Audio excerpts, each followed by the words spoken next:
The Big Ten is up to 18 after adding Washington and Oregon. Using Sportico's database, which is for public schools only, so no Notre Dame, USC, etc., and looking at athletic expenses, Washington is 18th nationally and Oregon is 23rd nationally. Remember, those are with Pac-12 revenue streams, so as they get Big Ten revenue streams, their athletic budgets will only expand.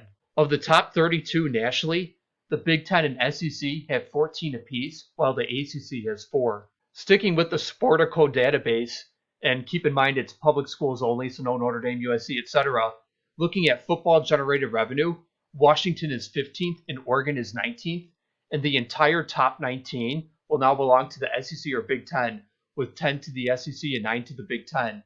The first non-SEC or Big Ten school at the moment is Florida State at 20th. About 4 or 5 years ago, the Wall Street Journal published their college football value rankings, and their methodology was to calculate each program's worth on the open market if it was bought and sold like a professional franchise. Washington came in at 19th and Oregon came in at 21st. When the Wall Street Journal published their college football value rankings 4 or 5 years ago, 17 of the top 24 were in the Big Ten and SEC.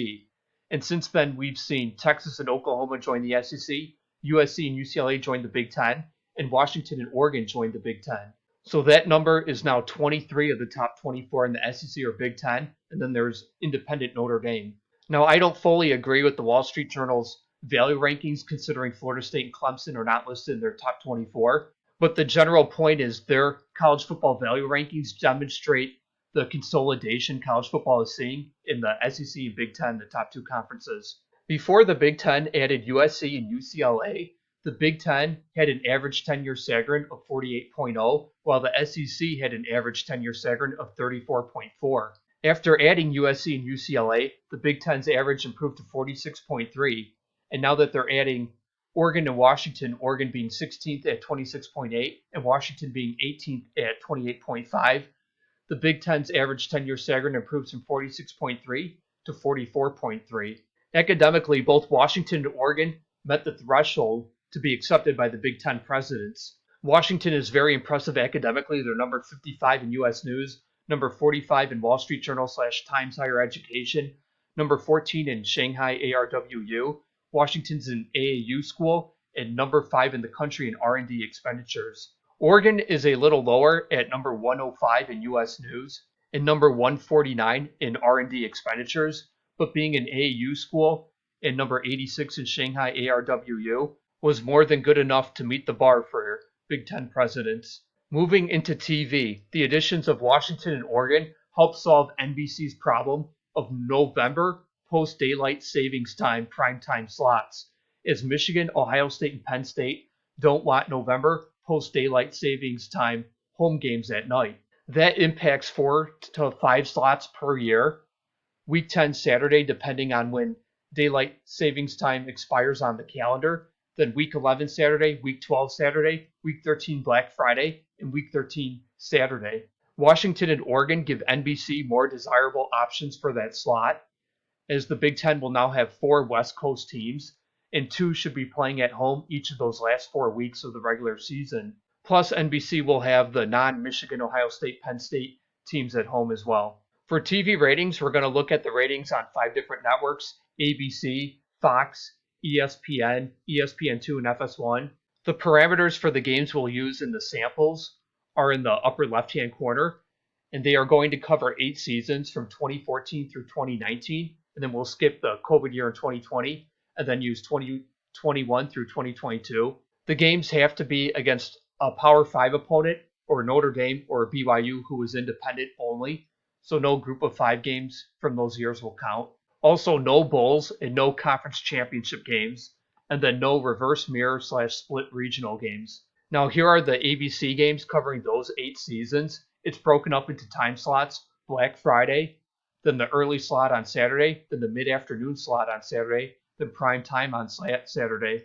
Each of those time slots shows the number of games, and then underneath that, the number of games against Michigan and Ohio State. At the bottom, in black and bold, is the average rating of all those games, and then where that average rating would rank within these 18 schools.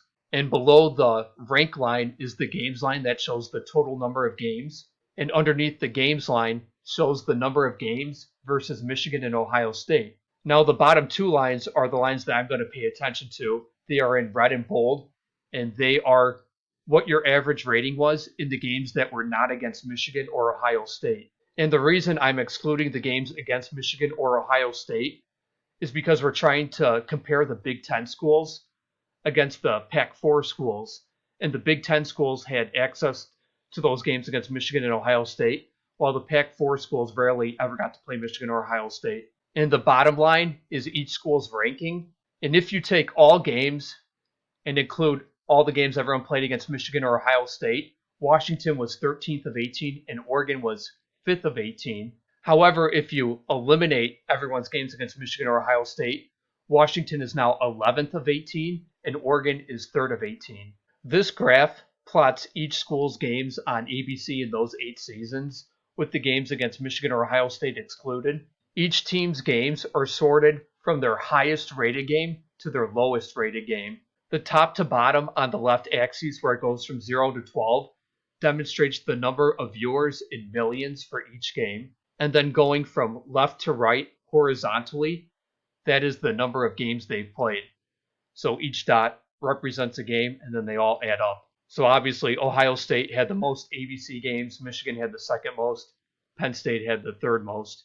Now, because Ohio State makes this graph out of scale a bit, causing everyone else to be bunched together and kind of hard to differentiate, I'm going to move to a separate graph where Michigan and Ohio State are hidden just for scale, so that way we can zoom in on everyone else. And you can see the differences between each team a little more clear. So instead of it being scaled from 0 to 12 million viewers, now it's scaled from 0 to 8 million viewers. You can see Oregon in neon green and how well they compared with the Big Ten schools. And finally, here's a scatter graph of each team's games on ABC that met the parameters. On the left-hand side, going from top to bottom, is the average number of viewers they had in millions, so from 0 million to 6 million average. And then on the bottom, going from left to right, is the number of games they had in the sample, so it goes from 0 games to Ohio State's sample of 30 games. And you want to have the best combination of being as close to the top and as close to the right as possible. So obviously Ohio State almost has that perfected to the point they're nearly off the graph entirely. Then they're followed by Michigan, then Penn State.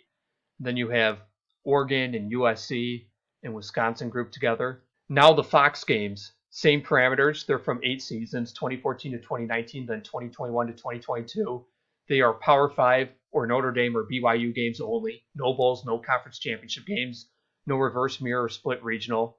They are broken up into time slots. So you have Black Friday, weeknight, early afternoon, mid-afternoon, prime time, and late night.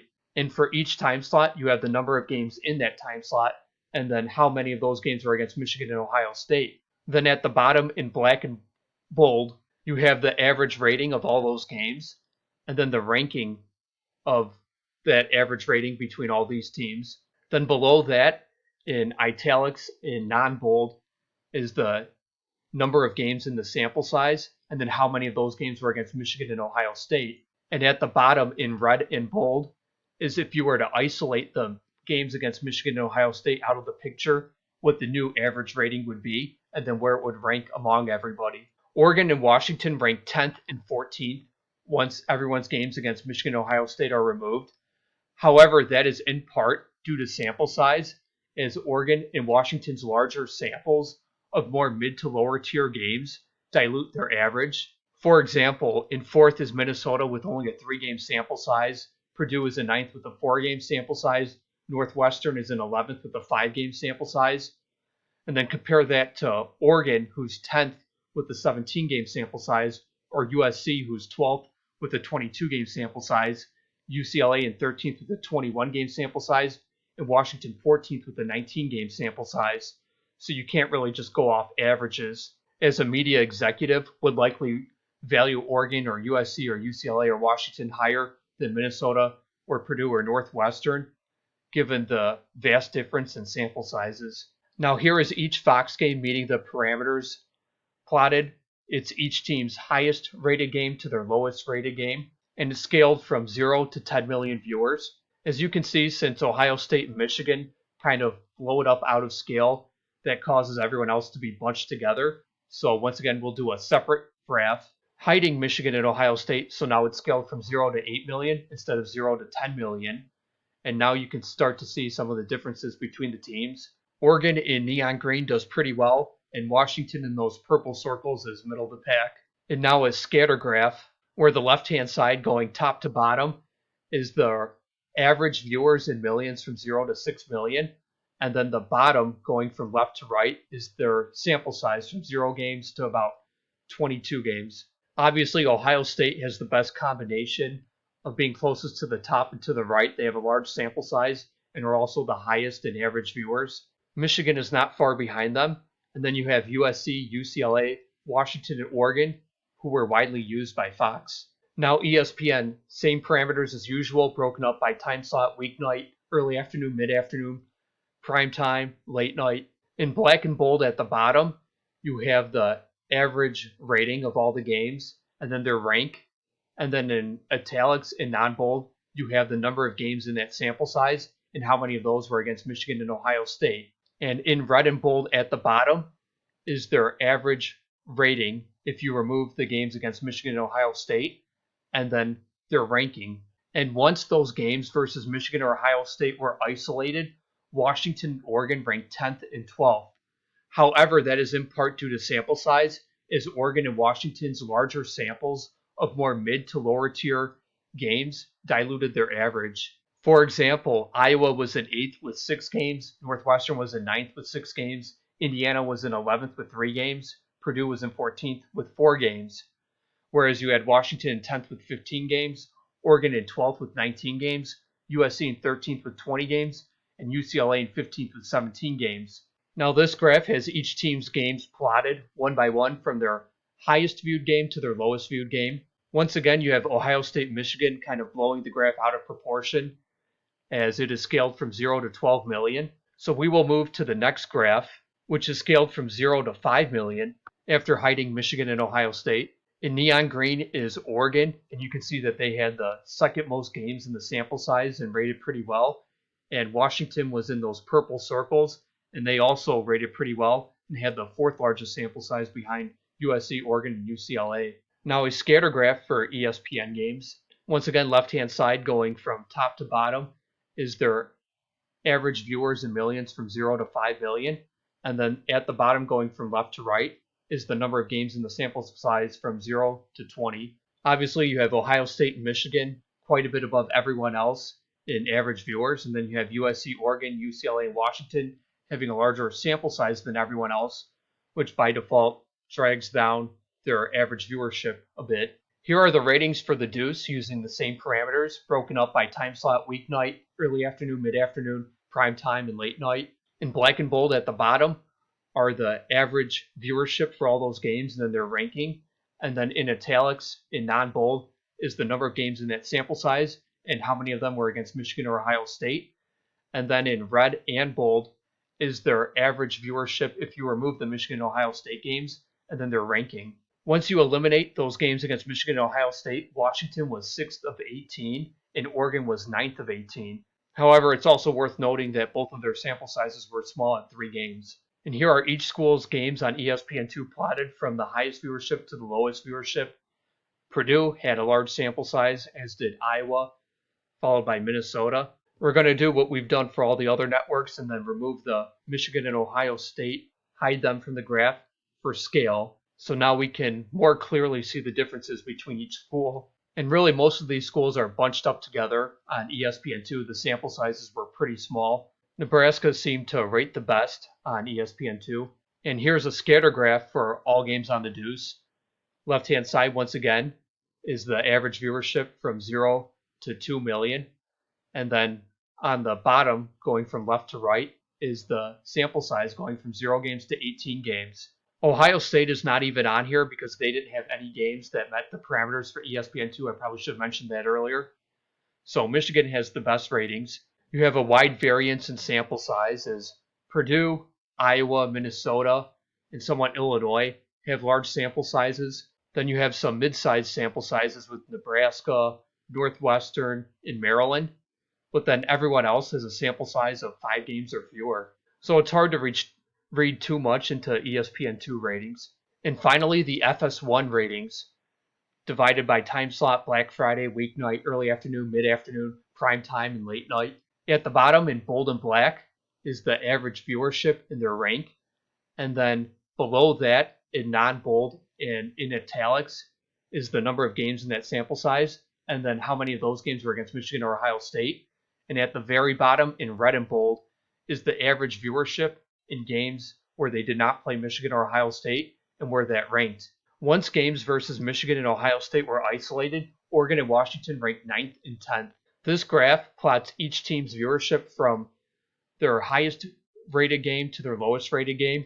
As you can see, Michigan and Ohio State had the highest rated. So it'd be smart to move to the next graph so we can scale it from 0 to 2 million instead of 0 to 3 million. And now you can see the differences between each team better. Washington had the largest sample size, followed by Oregon and UCLA.